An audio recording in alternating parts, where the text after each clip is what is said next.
Great. And now that we're recording, I can thank Asieh for being our guinea pig, for starting this process. I'm Paul Naji. I'm really happy to introduce you here today for our early stage research group, led by Ross Williams and Faiza Arshad. And so today I'm going to talk a little bit about, I'm going to give you a welcome to our early stage research group. If you are a new person to this group, feel free to raise your hand if you would like to introduce yourself.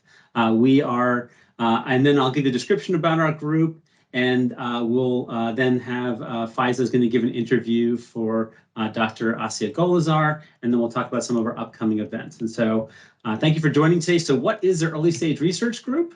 What are we doing here? Well, we want to make sure that we are adhering to our promise that you never walk alone on your Odyssey journey. And this is something, we have a large community of thousands of members.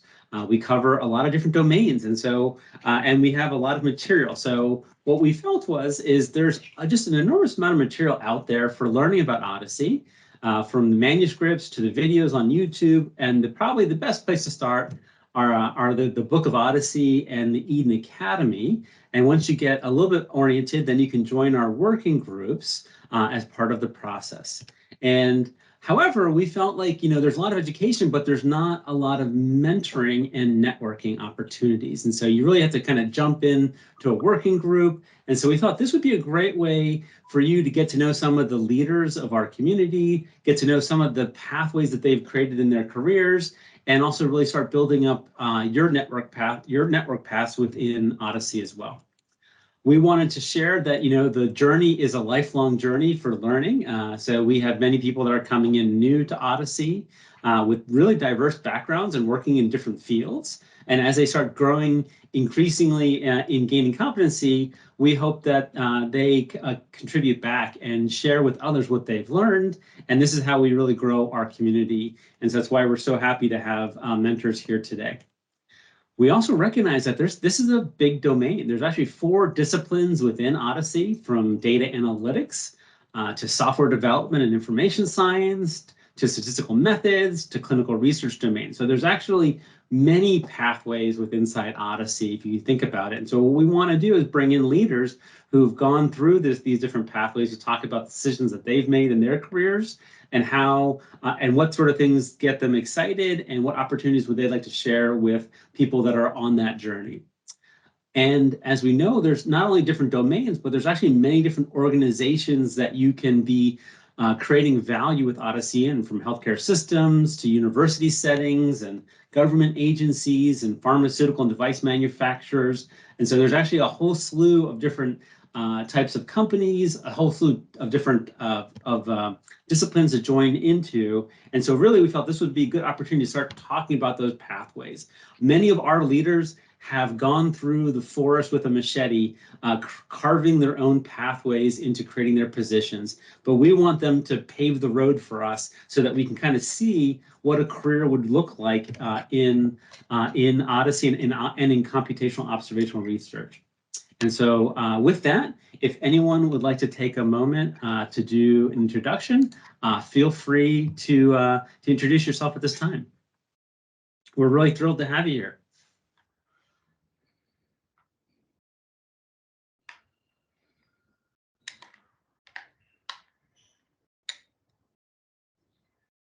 I see several people from Hopkins, which is great. Do we have any other organizations on the line?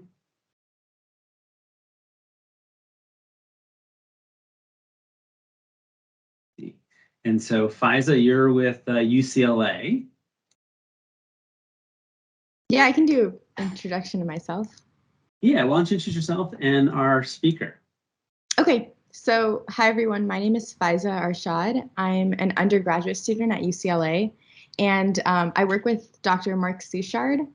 I'm a psychology major, and I'm about to enter my last year. And then my hopes are to potentially pursue a career in medicine and health. But I'm also really interested in the intersection between data science, epidemiology, and health. So that's where Odyssey aligns with my interests and my goals. And I'm really looking forward to getting to know all of you. And I also just want to thank Asieh for taking the time to come as well. And Faiz, before you start, Chris, would you like to introduce yourself? Sure. Good morning. Can you hear me okay? Yeah. Great. Nice to meet everyone. Thank you for having me here and hosting this series. I'm a physician scientist at Hopkins in the Department of Medicine in the Division of Rheumatology. And we study kind of rare diseases. And I put ourselves in the novice category of just kind of learning the Odyssey community, slowly working to transform data to OMOP. So we're just kind of getting our feet wet. But it's great to be here and nice to meet you all. Excellent. Thanks, Chris. And you get to ask the first question if you want to when we get later on into the conversation. Saskia, do you want to introduce yourself? Yeah, hi everyone. Sorry, I'm going to keep my camera off because my internet's a bit iffy today.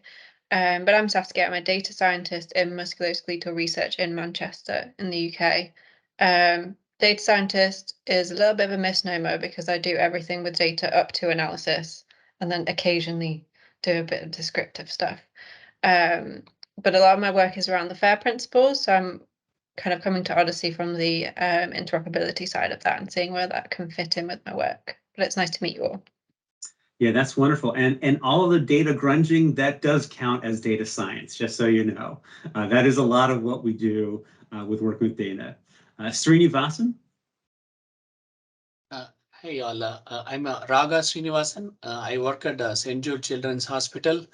Dr. Cliff Takimato, he introduced me to you, Dr. Nagy, and now through Odyssey also. So I hope I can learn, and we want to do some proof of concept in our hematology department, primarily with the sickle cell disease population to start with, and then build our way up. That's why I'm here. Thank you. That is exciting. Well, thank you for joining us. And I have a ton of questions for Asieh, so I'll let Faiza get started. And also, if you have any questions, feel free to add them in the chat. If you can't add them in the chat, you can, how else can they send us questions, Faiza? You can probably just private message it to me through MS Teams, and I have my account open. So I guess that's another way. And also at the end, we'll be opening it to just people to unmute. So that's also another way that Perfect. You can do that. Thank you. Okay, great. So I have so many questions for Asieh. And hopefully this will just be a way for us to get to know about like her journey in Odyssey and also her career path and how she got involved in everything that she's been doing now. And maybe that'll be a great way to help us navigate our own careers and like seek some advice. But Asieh, what do you do? Where do you currently work? How long have you been working in the field? Maybe do you want to introduce yourself a little bit and what your career is? Sure. Well, good morning and nice to meet you all. Thanks so much, Faiza and Paul, for inviting me. This is quite exciting. So first of all, let me apologize. I pretty much failed. As I'm traveling right now, I brought two AirPods with me to put it on. It's not working, but I hope no one enters this room. It's still quiet and we can talk. So my name is Asieh Golozar. I am currently in Boston. I wear a couple of hats. First one, I work at a company, a little bit of a bigger startup called Odysseus Data Services, where I'm the head of the data science team at Odysseus.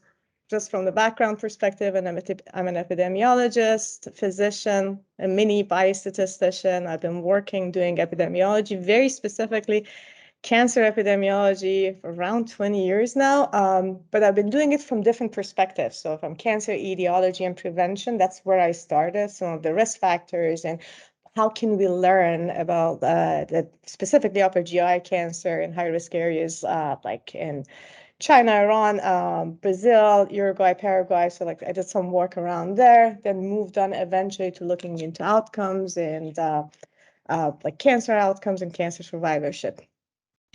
So in my current hat with Odysseus, I lead a team of data scientists where we actually work on the data that's in OMA Common Data Model to generate evidence. So We partner with a lot of different entities. We are a part of the Odyssey community, help with either development of the tools or methodology that can help with evidence generation, or become a part of the study team. So like study-a-thons, any sort of network study that is aimed to answer specific clinical questions. I also wear another hat, professor of practice and director of clinical research at Northeastern University, running reproducibility service at the Odyssey Center. So the Odyssey Center was established like over a year ago, a little bit over a year ago. And we're still small, we're growing and expanding. A part of the Odyssey Center, as a part of it, we're having a master's degree in real-world evidence in healthcare. And a couple of other works that we do is pretty much focusing on reproducing evidence that's already been generated, observational research. So we actually get the specific evidence, we look at it from different perspectives in terms of methodology. We try to reproduce it in the same database and then replicate it across databases to show like how robust it is it generalizable? So sort of a systematic assessment of the evidence that's being generated, help with sort of like hoping that it can help with clinical decision making in different aspects. And in the last part of my role, I lead the oncology work group and the Odyssey, where like we've been working in the oncology work group for over, I think it's around 5 years now, like specifically focusing on making observational research possible with the common data model, because of the specific details or a little bit of the specific characteristics of oncology that makes it somewhat unique or complicated using the current or like the standard vanilla OMAP. But there's a common denominator of all of it. I do OMAP and Odyssey from the time I wake up till when I go to sleep. Wow. Yeah, I feel like you're a jack of all trades. Like you do a little bit of everything, but you play a key role in all of them. Well, can you also, I'm curious to know, like, what is your background in education in, and like, how have you been able to apply that to all the hats that you wear? How does it relate to the work that you currently do? Sure. So as I said, I studied medicine. So I started with studying medicine, finished, and I'm from Iran, so I studied medicine in Iran and started practicing. I have a background in, so before medicine, like I had like a math background, always very interested in numbers and quantitative sciences. So finished, started practicing, and around the same time, a little bit before that, I started getting involved into epidemiology work, specifically cancer epi. And from doing that, I get a lot of interest in getting like a more serious education in epidemiology, came to the US, studied epi PhD with master's in biostatistics at Hopkins. That was a lot like life-changing for me, because it's like you actually learn about like the underlying methodology, what's happened, like how do we make decisions when we want to answer a question, how do we define questions and all that. And I coupled that with a fellowship in National Cancer Institute. So it was an interesting sort of combination of different types of like working at the same time that you're doing your PhD. And so I learned a lot in terms of like, what do I want to do and how do I actually like make decisions about like next steps or the type of work that I do. At some point, and then so I joined Hopkins' faculty. I was there and I was still doing some sort of like similar research, but at some point I decided to make a switch. The switch was I actually wanted to learn more about what's happening outside academia. I had the most amazing time in academia, but I was very interested to know like how decisions are being made, especially like in other spaces, regulatory space, like pharmaceuticals and all that, and being more exposed to something outside, like the fun of academia. So I went to I moved to pharmaceuticals. I moved to Germany, and then I was in Bayer Pharmaceuticals. After that, AstraZeneca and Regeneron, but very like doing epidemiology, like putting a hat of epidemiologists in different sectors. And that was when I actually I was exposed to Odyssey. So bottom line is that like, I'm still the same thing. I'm still the same person. I'm still an epidemiologist with a medical. I don't consider myself a physician because I don't practice, but I have the knowledge. So with any sort of work that I like, the way I started doing Odyssey and now like what I do in Odyssey, like in the oncology working group or like my current job at OHDSI Center or at Odysseus, I am not anything different than what I was before. I've just used to leverage my skills and knowledge and help like shape the question, help shape the work. So I still function as an epidemiologist, ask questions the way I was learned to ask, like make sure that like what we do is based on like is solid, it's robust, and leverage like a lot of these findings. Everything that I've learned about like biases or study design, it's still the same thing, but finding the common language with everyone that I work here with, like a lot of like folks who are absolutely great developers, data scientists, or anything like, or even ontologists, like so like I'm just like filling a little piece of puzzle and a gap or what I feel like might be a gap, and we work together.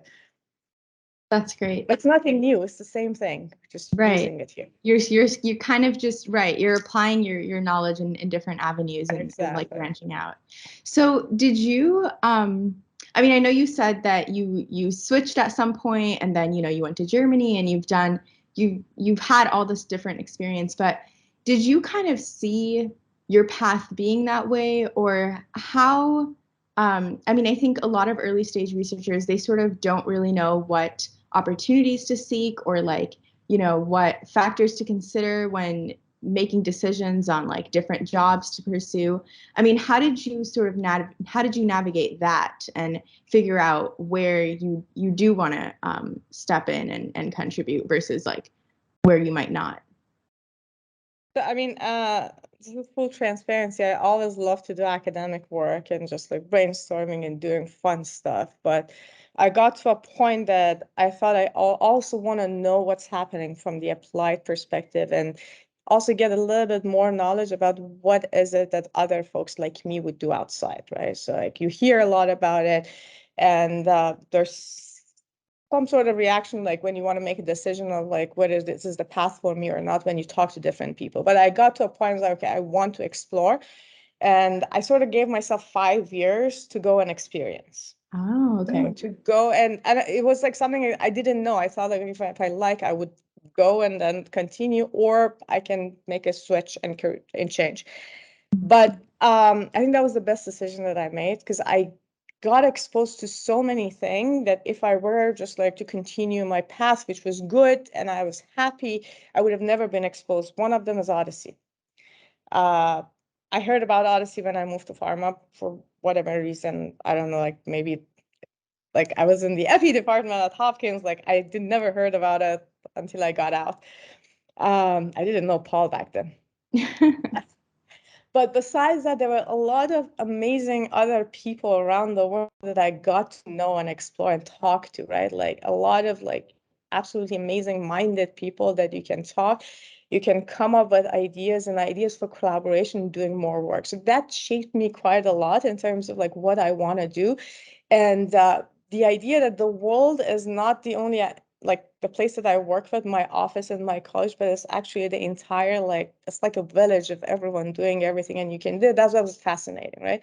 So I did that, and like a couple of, and every place that I was in 3 different pharmaceutical, and each place I learned a completely different thing, like about like how you can apply epidemiology in pharmacovigilance and safety. What can epidemiology do for drug for regulatory decision making and drug development?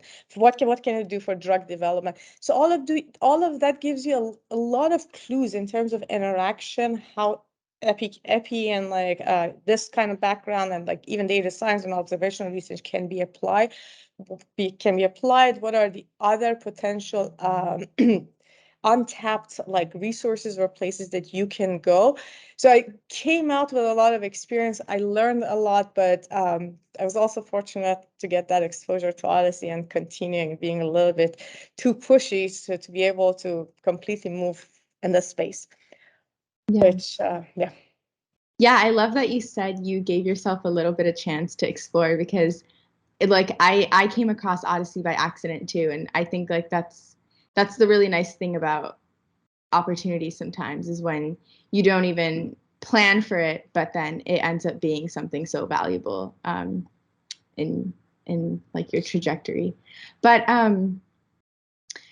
I guess, so can you talk about a little bit about what your typical workday looks like, wearing all these hats? Like, what does Asieh do on a daily? Tough question. So it depends, right? Besides like a lot of meetings, it's a little bit like right now, like I used to do a lot of hands-on things, like stuff, especially before joining Odysseus, which was absolutely great, like doing studies, like getting into the vocabulary, learning more about like potential, like different ways that we can expand oncology, and doing it myself or doing it with folks. Like I changed roles, so now it has become a little bit like different, in the sense that I work with a team, right? I have like a team of data scientists and epidemiologists who are absolutely great. So I spend quite a lot of time, like, especially like each day, where it's my team trying to just like sort of like brainstorm, see where they are, what we want to do, how we can actually help each other to move to our, like, where we want to go as a team, like what are the goals and how are we reaching them. I have like a lot of meetings with different folks, like from like running the work group and making sure that like we do a lot of this. So like a lot of like interactions with folks who are either interested in doing oncology research, have questions, or like dealing like or running the work, or like anything that is oncology related. But what I try to do quite, and then like Odyssey Center. So I pretty much block a day to do reproducibility work and what is related to Odyssey Center. So like making sure that like we have like a proof of concept study. So I spend quite some time on that. Also making sure that like whatever we have in terms of like the needs for the curriculum development are like, I spend some time on that. So I have a reproducibility day, and I also have one day that I like spend like on a combination of like how as a team, like with the oncology work group, and also like with like my team, like we want to move forward, and what are the areas that we can actually think about, like a stretch goal, like the avenues that we want to tap into. And I try to spend a couple of hours each, at least like one afternoon each week, on reading and making sure that I still stay on track. Whenever people are in town, I live in New York City, I try to go visit, for example, Patrick or George or whoever who's in town, to just maintain these because I work from home. Sometimes it's a little bit lonely, and it's always good to have like these interactions. Or I ping Paul, let's meet up, let's brainstorm. I love brainstorming. And then so a little bit of mix of everything, and taking care of the cat. That's important.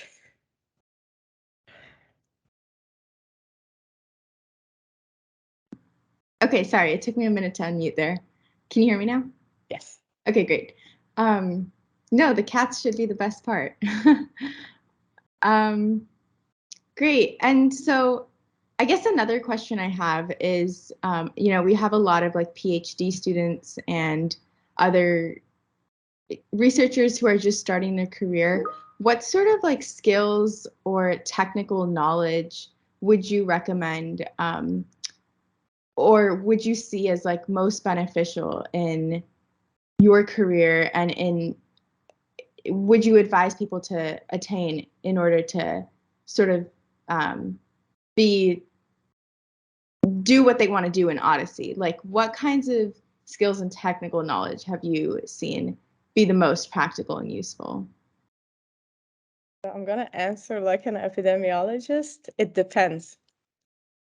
I kind of think that like you don't need to have like one specific skill or knowledge to be successful or advance in Odyssey.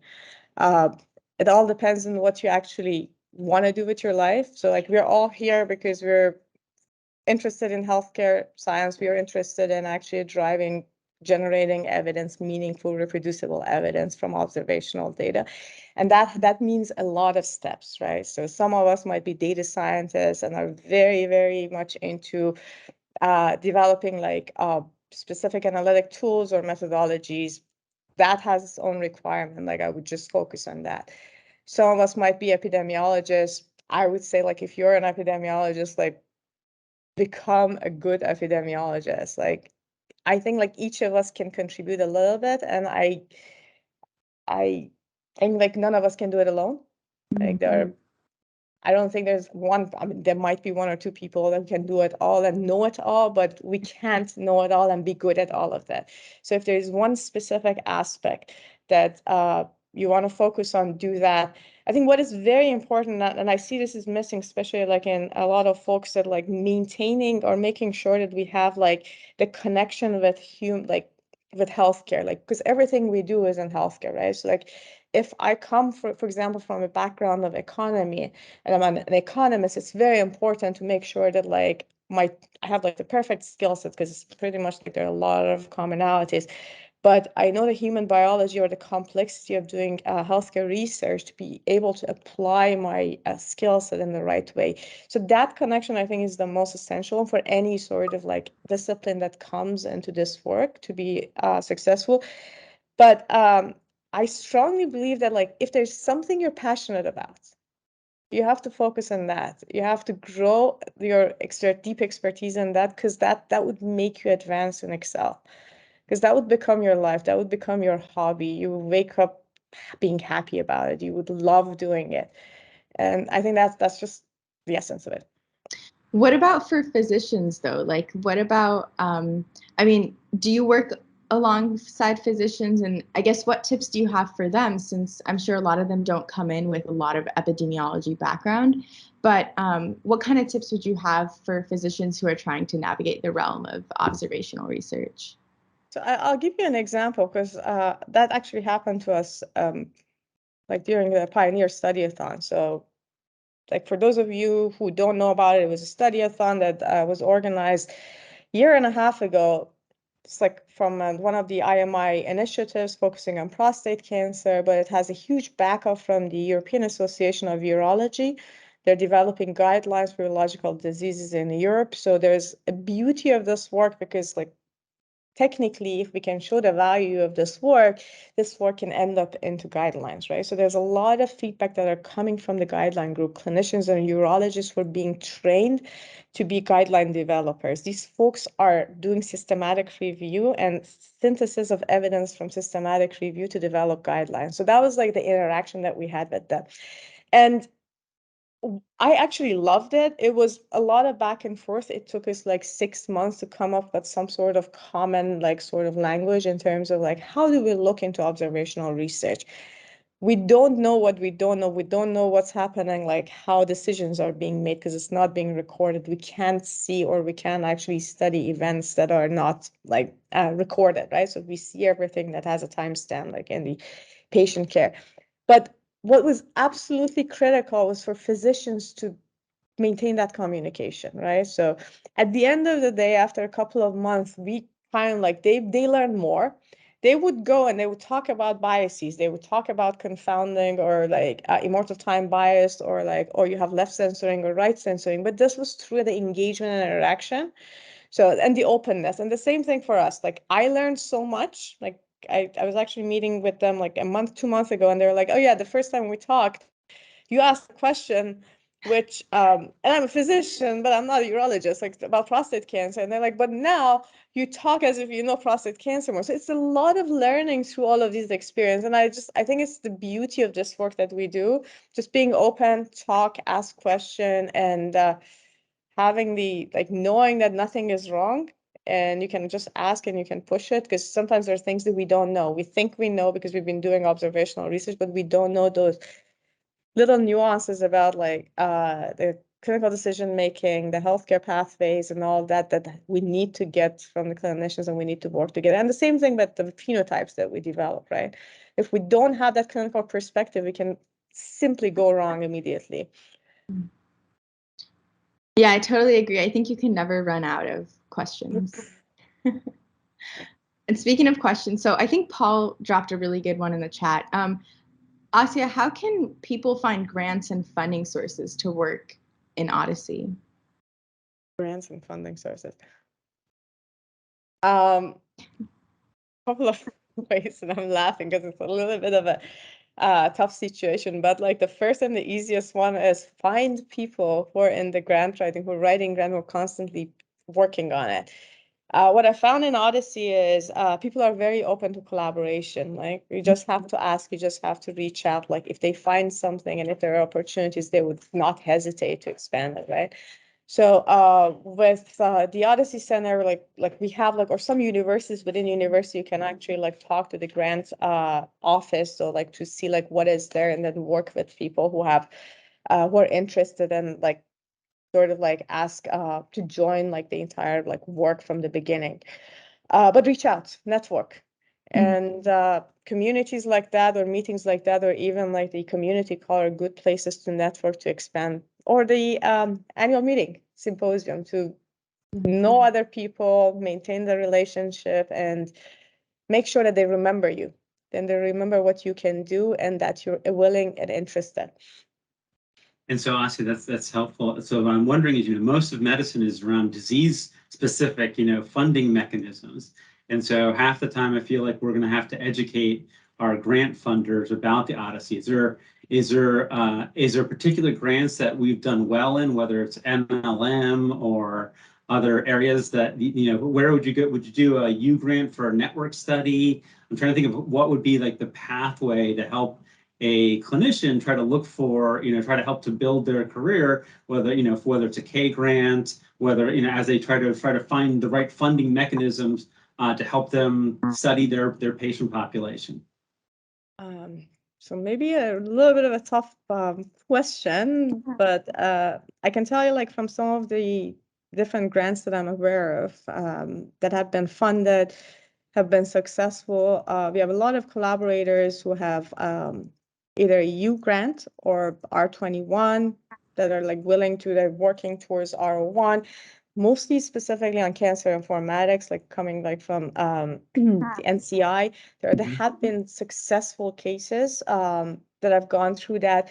We have another collaborator who just recently got a huge U01 grant. That's absolutely great. It's not even about this, like about cancer surveillance, working with Odyssey. And so I think as long as like, and Paul, you have successful examples, so you are in a better situation to talk about your success. I'm going to agree with you that I think if, as an organization, NCI is the most terminology aware. So when you start talking about clinical terminologies and ontologies, NCI is more receptive than to other NIH agencies, because you're often, trying to communicate what Odyssey is for too much of the grant. And so I always struggle, where I'm trying to tell them this is reproducible research, and so how to look at it. So I do think that's a good mechanism. I'm wondering, do you know if the Darwin Award, I know they're going to be doing 100 network studies. Are there going to be like small, and now that I really hope that we've lowered the cost to do research with Odyssey, and how we collect data, how we analyze data, how we gather data. So I'm wondering, are there maybe even potentially smaller funding sources, more for the clinician's time, from Darwin or other sources, to help us really scale out, a multitude of network studies? So from Darwin perspective, I'm not sure yet, because it's just being started. So it's to be everything's to be developed right now. It's just like the foundation work that the consortium is working on, right? To be decided, or we just have to wait and see how it's going to be developed. From the other perspective that I've seen, like in the US specifically, PCORI usually have some calls that are quite relevant, and there are potentials for application. I don't know the success rate. I haven't seen or I haven't heard of like a successful example, but there are specific calls like for methods development, or sort of like proof of concept, like that you can actually run specific studies based on that. That an Odyssey network study would be a good fit. Mm-hmm. From the EU perspective, there are like, so like EU is like generally bigger, right? So like we have these successful examples of the consortium activities, like the IMI, now it's called IHI. So, but those are very, very EU centric. So collaborating, American institutions or American academics can be a part of it, but it has to be EU specific, like what we do with Pioneer or Harmony. I do think this is an area that as a community, we can help develop some better infrastructure for clinicians to have better career paths with grant funding sources that we should be thinking about from a strategic level. Great, thank you. Saskia, I think you have your hand raised. Did you want to unmute? Yeah, I was just coming in on the funding point. I know in the EU, a lot of funders are now, shall we say, strongly encouraging good data management and sharing. And I know in the US, they've just released that NIH data management and sharing policy. So maybe Odyssey can work with how can you phrase Odyssey research under data sharing, especially for sensitive data, because I think the sensitive data, everybody freaks out a little bit about just putting all out there. And it could be like, this is how we could collaborate without just sharing personal data. I like what you said earlier, Saskia, because I think it's about putting meat behind fair. Because I think we talk the talk about doing reproducible research in our grants, but I don't think, with Odyssey, we really can put meat behind that. Great. Yeah, and everyone can definitely feel free to raise your hands if you have questions along the way. Asieh, something I'm curious about is hiring processes. So what kind of things have you seen like different job hires look for in candidates when they apply to work, whether that's with you or with your colleagues? What tips do you have for early stage researchers who are looking to be hired and, for certain opportunities? Let me see. So I think what's quite important, and it depends, right? So where you want to go, like what specific career, is it academia or industry? So I don't want to talk about the areas that I'm not at, but I can tell from my experience. But generally, with what I do currently, or what we are looking for, within the center, so people who are enthusiastic, willing to learn, who are open to because a lot of the things that we do, we develop, we grow together, we learn, and then we do more, right? So it's not like a predefined, canned type of job, on a day-to-day basis. This is what you have to do, this is what you produce, and then go home and then come back, right? Mm-hmm. So having this openness that to engage, to just jump into the cold water and then learning how to swim. So that's the most important part. And then having and being able to articulate it very well, like who you are, what are your expertise, what you're passionate about. In general, I mean, I don't know, this is sometimes what I see, and I just want to say that show the interest.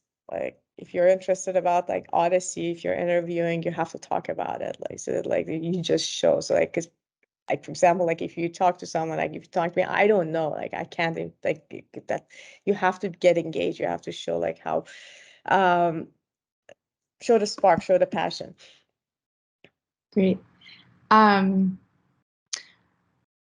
Were there any particular experiences, events, or I don't know, other opportunities that you pursued that you would particularly recommend other students to seek out for? Grants or I don't know, anything of that sort, that you just felt was really instrumental in your ability to, come as far as you have, that you think other people should also seek? So not from grants perspective, but in terms of opportunity, and then it depends. So with what I do right now, I just whatever little opportunities that I found, at some point you start figuring out what you're interested. You want to do something, and then you just push forward. Anything that you can get engaged with, contribute to, and then build on the top of that. So that's pretty much how I start working in the oncology working group, and then doing more and more. So I literally started with something extremely boring, writing the documentation and creating the wiki page, which was not necessarily something that people would like to just spend their time. But then that helped me learn a lot. That helped me be engaged with a lot of other folks, And then on the top of that, I was able to create a lot more, right? So, and that happened during the COVID work as well, because like an intense amount of the systematic review with like 40 people from different parts of the community, right? And it was okay. It's not necessarily the fun part of like analyzing data or coming with like whatever like design or like cool figures or anything, but you take a part of something that is going forward, like a part of the work, and then you build on the top of that. You create knowledge, you get a lot of knowledge, you gain your network, you become a part of like, then like the next step, you do more, and then after a while, like you're a part of it. You're just going to be an essential part of that whole work. Mary Grace, did you want to unmute? Yeah. Hi, thank you so much. This has been incredible and inspiring to hear your whole sort of trajectory and background as you progress through this. I am an MD PhD student, so I have a background in mathematics and epidemiology, and now I'm trying to do sort of public health. And it's cool hearing you talk about things that are also on my goals and trajectory as well. So thank you. My question is sort of twofold about some of the main barriers that you've come up against to date. And one of the things that I'm struggling with is sort of convincing people of the value of very open source and accessible research. You know, people like to feel sort of proprietary on their research, that kind of thing. And so if you can speak to that or any other major barriers you've overcome sort of in this process. There are a lot of that, right? So when I was in, I mean, you see different barriers, right? So you work with like, sometimes you work in institutions that clinical trials speak like, that's what it has to be done. Nothing has that value. So you have to just convince the world that there's value in epidemiology, there's value in observational research, and what are the values and how they can contribute. Moving here, there's like a lot of discussion, exactly as you said, about the open source and the value of open source versus like having like these closed system, doing like networks or the federated analytics, as opposed to like one study at a time. But and what I've seen that works is that you repeat the message and you keep the conversation open. After a while, like once people hear it more, and then then you show value, right? So either through like doing small examples on your own, or using like everything that, like for example, like within the community that's being done, like once like the message has been repeated, the value is being shown, after a while there will be like a little bit of willingness to give it a try. You will find someone, and also like try to find people who are more open. Try to find allies who would like sort of champion for you, or who would support you to do a little bit of a thing. So then that's a behavior change, right? Sometimes behavior change takes a while. Don't be disappointed. Just repeat and then continue. Thank you. You're welcome. Another question that I have is, so how does one get a job? Like what is the process that you took to even do that? How do you navigate? What kind of job? Well, maybe you can speak on your experience. I don't know, just how did you? Well, like, cause I know I'm asking because I can tell you about finding job in pharma, finding job in academia, or finding job. I don't know what I'm doing. So, how about both? Go ahead. So is it a separate process to find a job in academia versus pharmaceuticals? I mean, what? So I can tell you a little bit about pharma, because like, I actually looked for a job in pharma when I stayed. I was at Hopkins, and then I stayed at Hopkins, so it was sort of like a promised path, and then like later on, Northeastern is kind of new.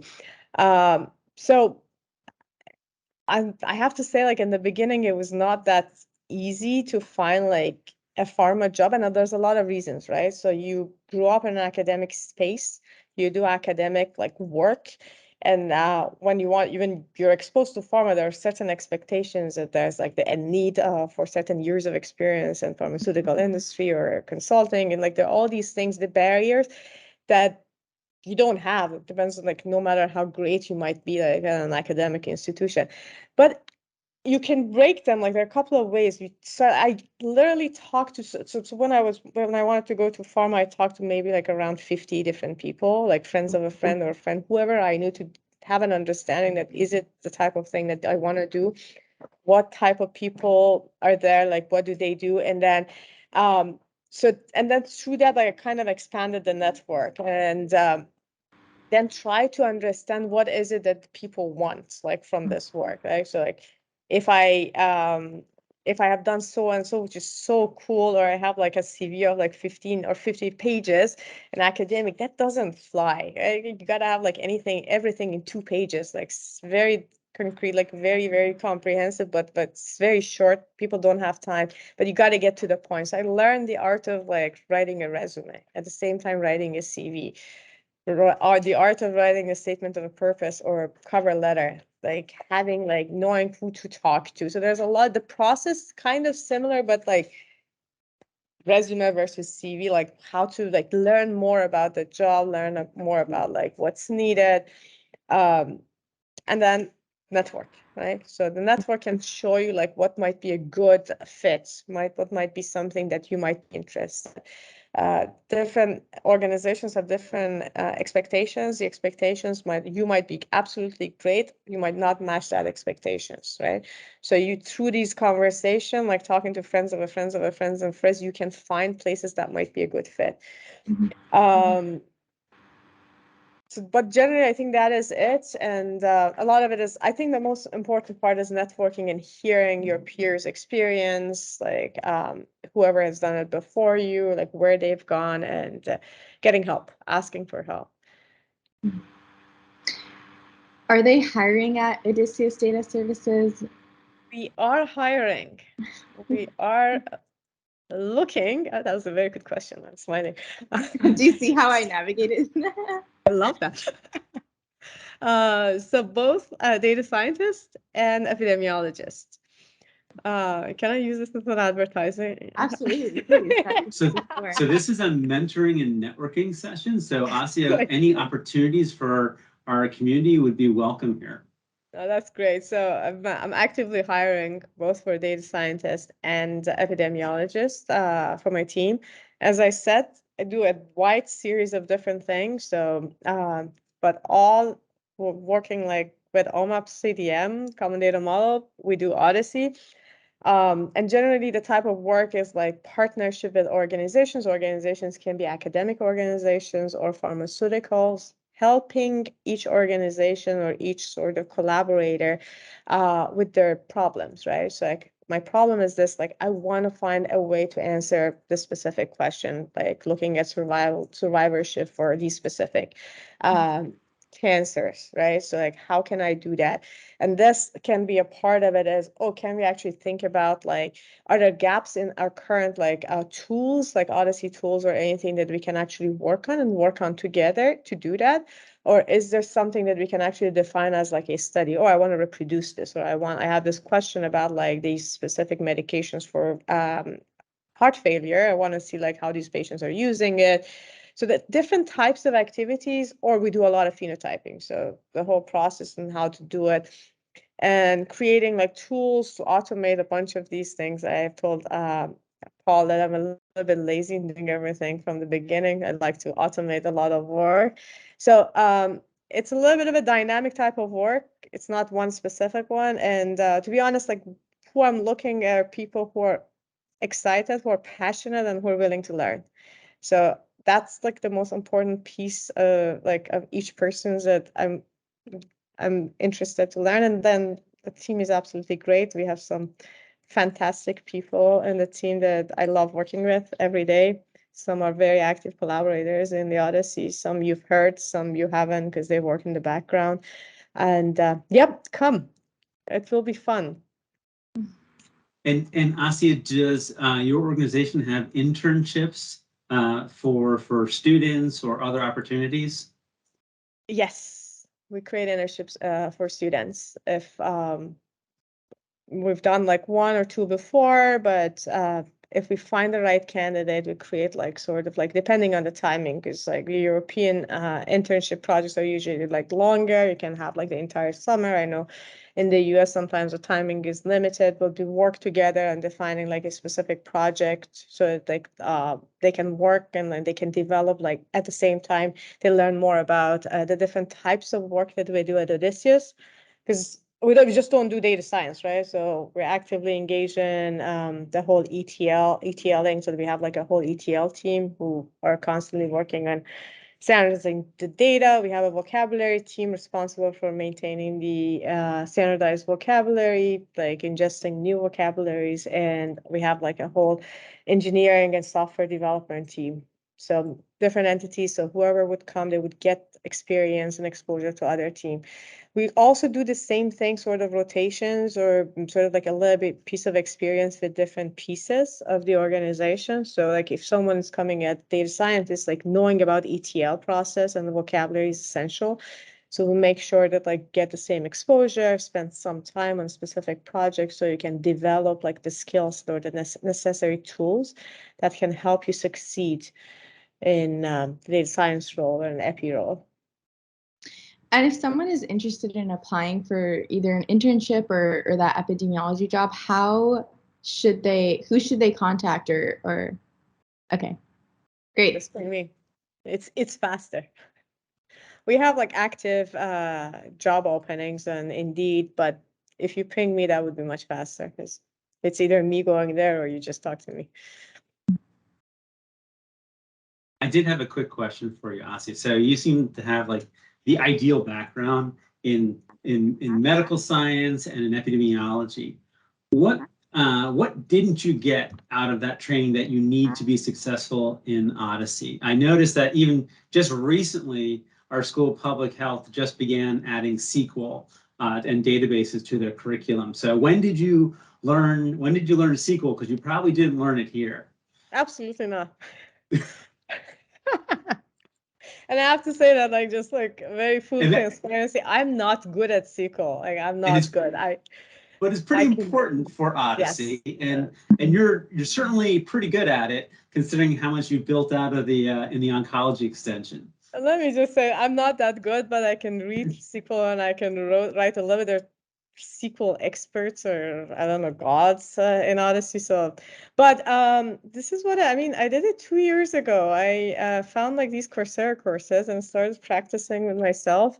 But yeah, so SQL, I'm not that good, but I could do R. I learned R on the side when I had to do it for my PhD because Stata was not enough. That's what School of Public Health was focusing on when I was doing my PhD. But so I can read, I can understand SQL. I don't pretend to be a SQL person, but I did Coursera courses. What about coding terminologies? Is that something you feel you got enough out of as part of your medical education? Absolutely not. This is again, like I got a lot of it through working with, especially like oncology work group and then reading.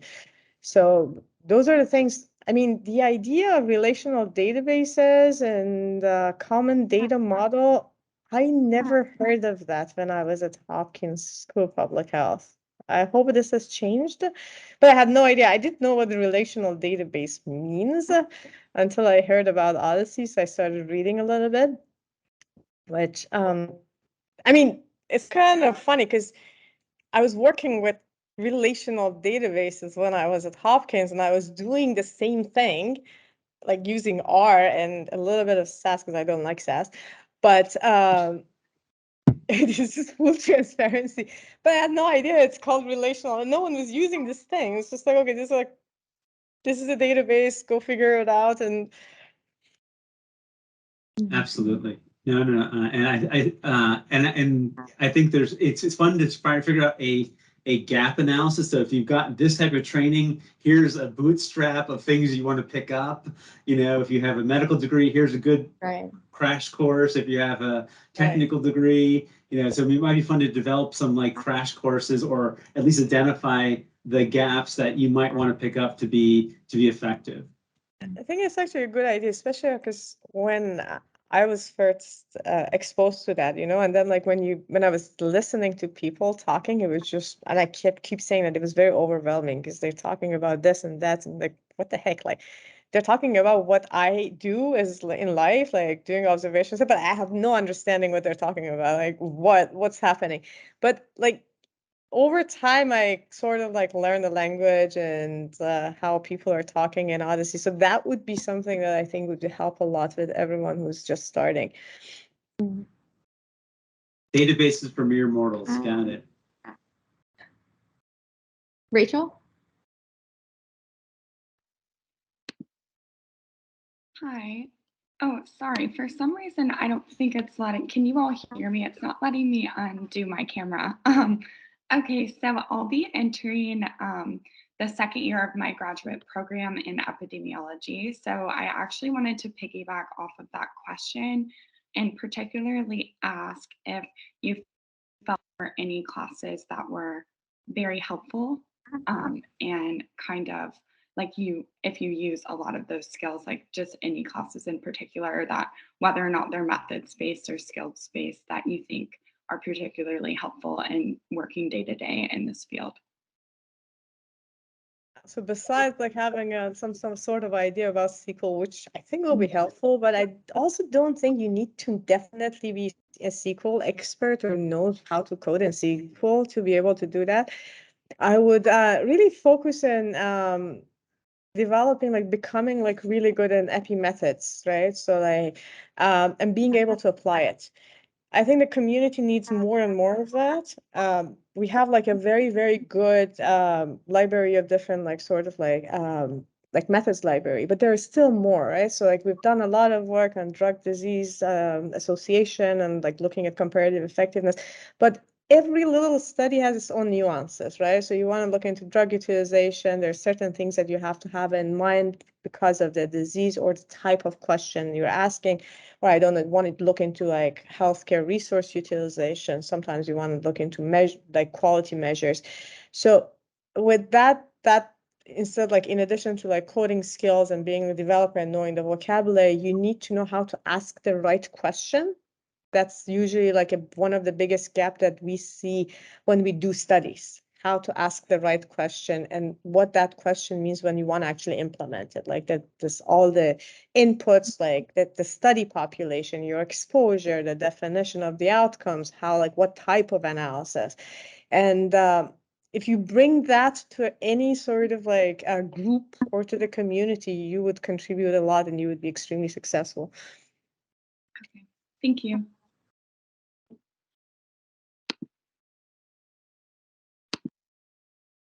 All right, well, Asieh, thank you so much for joining us today.